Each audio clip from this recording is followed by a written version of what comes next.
I'm going to share with you some really easy tips to help you keep your queue clean and maintained.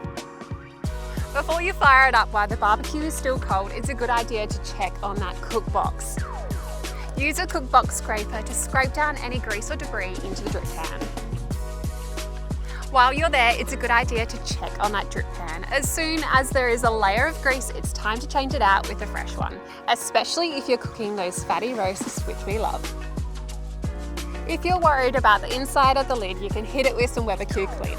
While you're cleaning the inside of your lid with that Q cleaner, make sure your grills are out, as you don't want to get any Q cleaner on your cooking grills. You'll find all of the instructions on the back of the bottle.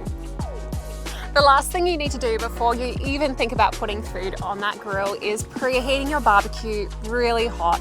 Preheat on high for 15 minutes and this will carbonize any grease or debris, turning it into ash so you can just brush that away. If you're looking to give your barbecue a deep clean, which we recommend every 5 or so cooks, you can remove your cooking grills and wash them in hot soapy water. But never put cold water on your hot cooking grills. This can cause cracking of the porcelain enamel and can lead to rusting. While your cooking grills are out, it's a good idea to check on that burner tube. Use a clean grill brush and brush perpendicular rather than along the tube so you don't cause any further blockages. Now that the inside of your barbecue is all clean and ready to go, if you want to give the outside of your barbecue a little extra TLC, you can wipe over with a damp cloth or hit it with that same Weber Q cleaner.